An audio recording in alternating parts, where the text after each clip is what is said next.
The kid's mom is infertile and old. The kid must be disabled anyway. I ran into my ex-husband by chance, 4 years after our divorce. He was walking in front of the station, arm in arm, with a young woman. I never wanted to see him again, but it couldn't be helped. There I was, unable to run away, holding my 3-year-old son's hand.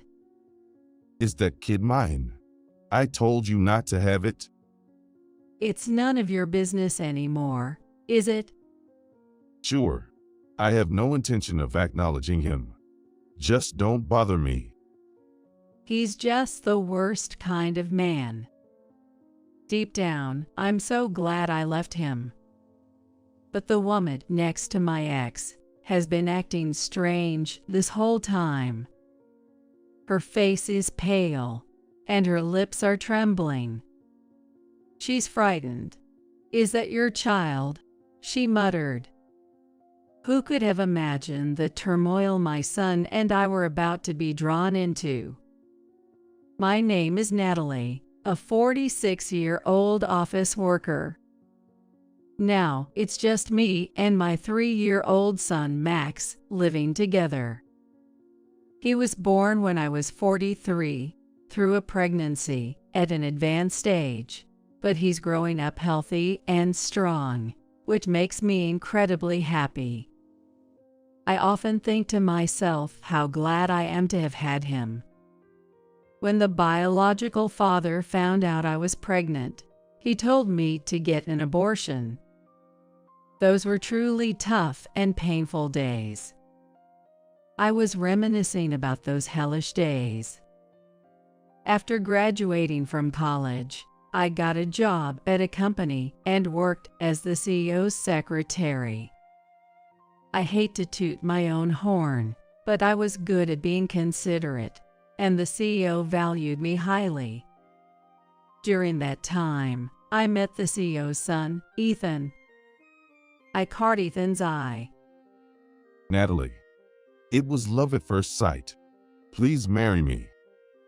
Ethan, raised in a privileged environment, had his unreliable moments, but that only tickled my maternal instincts, and I agreed to marry him. Since I was already favored by Ethan's father, the CEO, he quickly approved of our marriage. Marrying a reliable person like Natalie will surely settle Ethan down. I'm really glad. Natalie, please take care of him. Thank you. I'm happy to hear you say that. Ethan wanted me to support him at home, so I quit my job and became a full-time homemaker. I'm the eldest son, so I plan to take over my father's company in the future. Please support me. Understood. I'll support you with all I've got. My in-laws were very kind, and we had a harmonious relationship, so I started living with them right after getting married. However, my mill was frail and needed care, which was unfortunate. My Phil was very kind to her, always speaking to her gently, and we wanted to be a couple like them. But that dream was not to be. My Phil was a very wealthy man, and we had an elderly live-in helper named Grace. Grace and I took care of my mill and the household chores. Grace was a good person, and we lived together, helping each other out like a real family.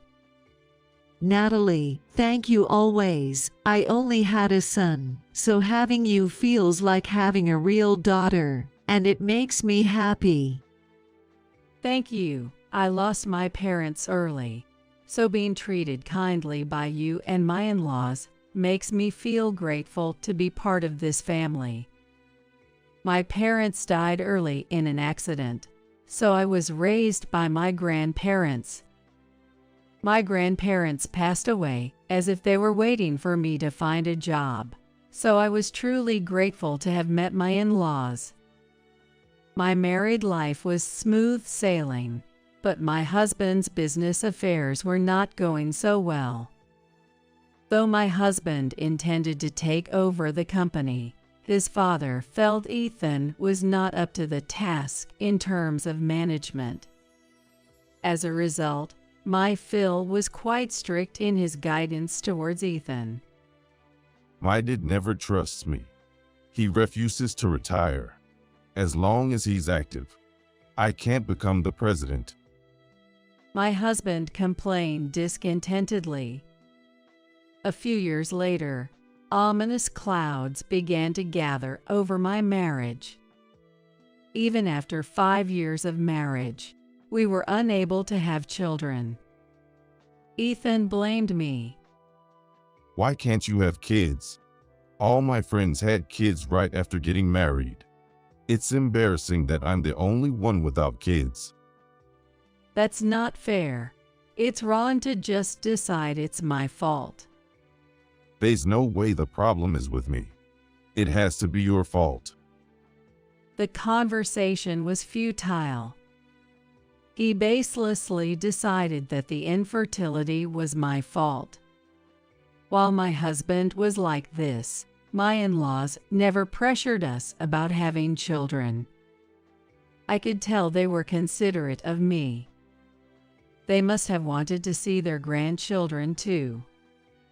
Linda, I'm sorry we haven't been able to give you a grandchild yet. What are you talking about? It's not your fault, Natalie. That's right. Children are a blessing, and it's okay if we don't have them. We're just happy to have you with us, Natalie. My in-law said this, but I wanted children too, and I wanted to give them grandchildren, so I started considering infertility treatment. However, my husband was not very enthusiastic about it, but I insisted, and he accompanied me to the hospital for an examination. The results showed that I had a condition that made my fallopian tubes prone to blockage, making it difficult for me to conceive. See? I knew the problem was with you. I regret marrying you. It's like I drew the short straw. This is so frustrating. My husband blamed me as if he had been proven right, but it was also found that he had a condition that made it difficult to conceive. His sperm count was low, and their motility was poor. What? No way. However, the doctor said it wasn't entirely impossible, so we were advised to continue treatment. I wanted to continue the treatment, but my husband was against it. I don't want to undergo such treatment. It's not like it's impossible for us to have kids. More than 10 years passed, and we remained childless. My husband had stopped saying he wanted children. Although my relationship with my in-laws was good, my relationship with my husband had become strained. He started coming home late at night, often after drinking, and his work was fraught with failures. He was frequently scolded by his father, the president, and was always in a bad mood. It's your fault for not supporting me as my wife. He would lash out at me like that. Then, at the age of 43, I miraculously became pregnant. I was so happy and relieved that the difficult infertility treatment had paid off, I couldn't help but cry. I thought he would be happy, so I told my husband, but his reaction was unexpected. Good news. Happy for you. I'm pregnant. Bringing this up now. What am I supposed to say? What? Aren't you happy? Do you even realize how old you are? You're a 43-year-old woman. Don't you know there are risks with late pregnancies? What do you mean? It means the child could have disabilities. I want you to get an abortion. What? I've decided to marry a younger woman who doesn't have these risks. Let's get a divorce. I'll give you alimony. How could he say such a thing? I felt like I had been thrown from heaven to hell. Unable to bear it, I decided to pack my things and leave the house. But first, I had to say goodbye to my in-laws. They were shocked by the sudden news. They asked me to stay and have the grandchild here, but living with my husband had become unbearable. Ignoring my in-laws' pleas, I left the house. After receiving the alimony, I signed the divorce papers, changed my phone number, and cut ties with my in-laws. I heard my husband planned to remarry the new secretary his father had hired. It's a trivial matter now, but it seems my husband has a thing for secretaries. It would probably be uncomfortable for his new partner if I were around. I gave birth to my baby on my own. It was a beautiful baby boy. Raising a child alone was challenging, but my son was irreplaceably precious to me. One day, when my son was 3 years old, I unexpectedly ran into my ex-husband in front of the station. Isn't that Natalie? Hearing a familiar voice, I had a bad feeling. I gripped my son Max's hand tightly. Seeing Max, my ex laughed and said, Given the IVF and your age, the kids probably got problems, huh? My ex was walking arm in arm with a young woman. Could she be his new wife? I never wanted to see him again, but it couldn't be helped. There I was, unable to run away, holding my 3-year-old son's hand. Is that kid mine? I told you not to have him. It's none of your business anymore, is it? Sure. I have no intention of acknowledging him. Just don't bother me. He was an awful man, and deep down, I'm so glad I left him. But the woman next to my ex had been acting strange the whole time. Her face pale, her lips trembling. She's frightened. Is that your child? She muttered. She was whispering something into my ex-husband's ear. I couldn't hear well because her voice was so low, but I faintly caught the words, "Your father's estate is." Huh? Ethan widened his eyes like saucers and stared intently at my son. Then he glared at me and yelled, You're a stranger to me now. Don't you dare come near my family's home, ever. And with that, the two of them ran off as if they were fleeing from me. What in the world was it about? I couldn't make heads or tails of it. But being told to stay away made me think there must be some secret at my in-laws' place. Curious about my ex and that woman's reactions, I found myself heading to my in-laws' home for the first time in 4 years.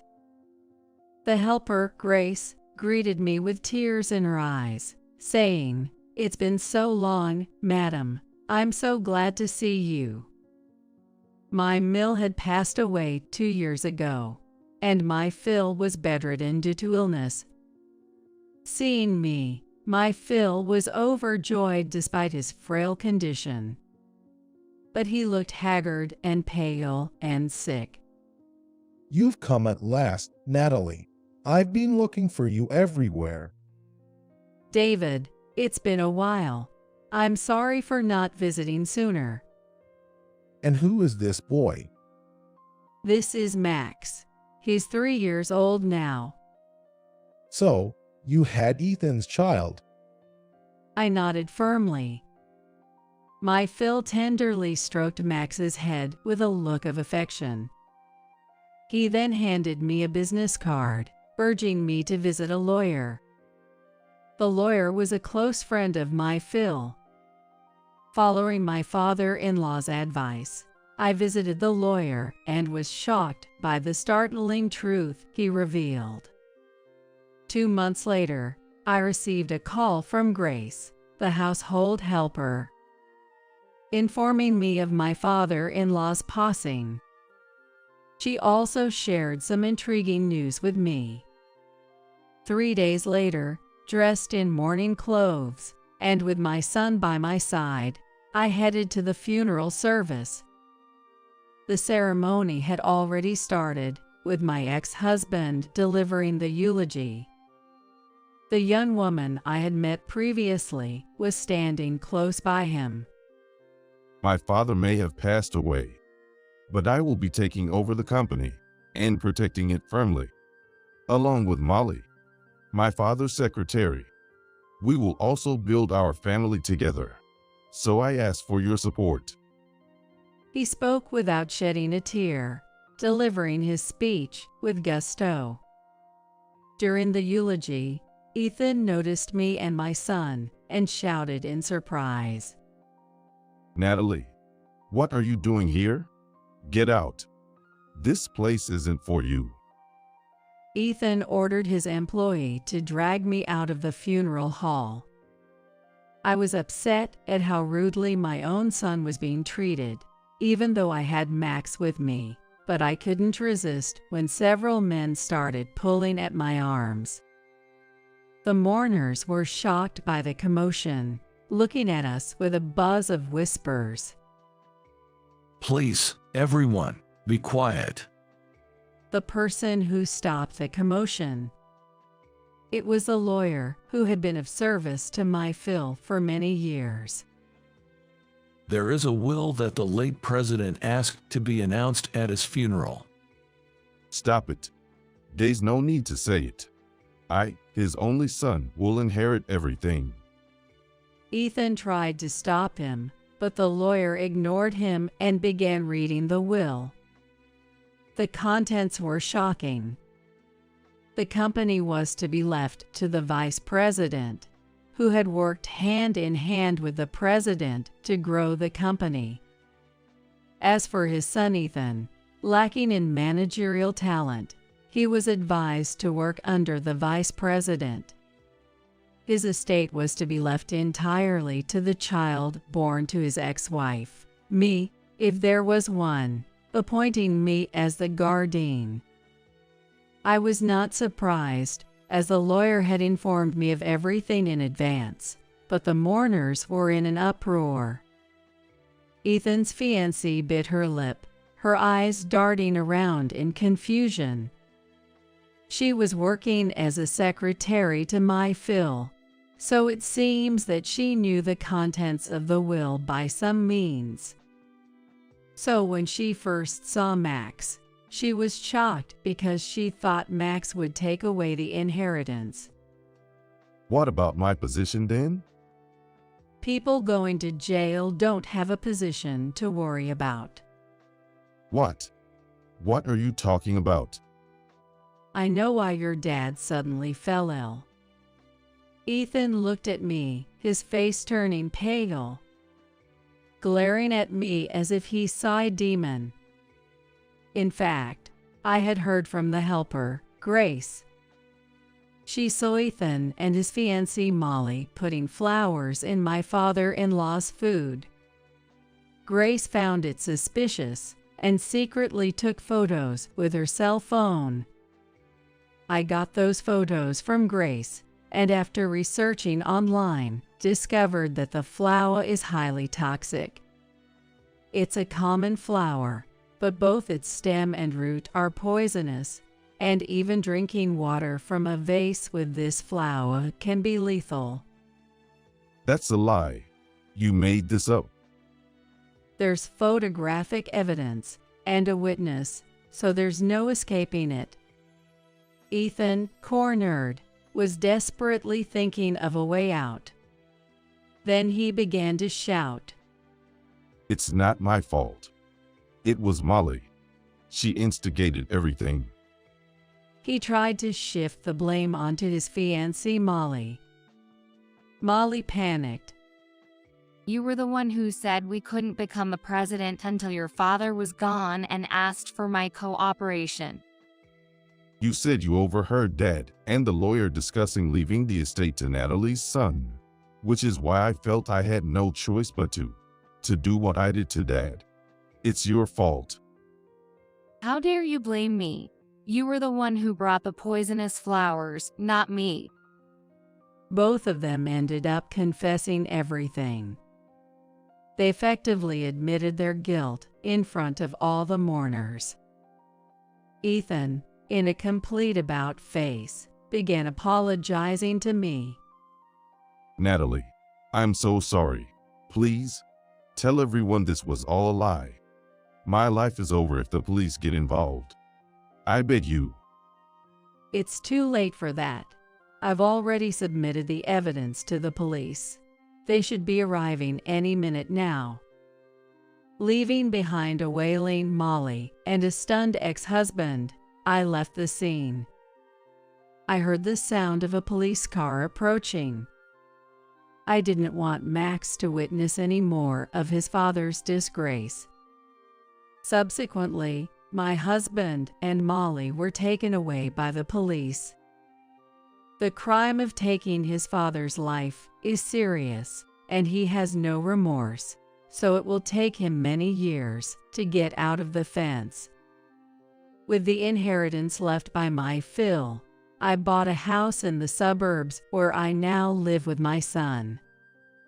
Having witnessed my ex-husband blinded by greed to the extent of harming his own father, I am committed to living a modest life to ensure we don't fall into similar pitfalls. I continue to work as before, pouring love into raising my son. Just seeing my son grow up healthy and happy fills me with contentment, a sentiment that defines my current state of happiness.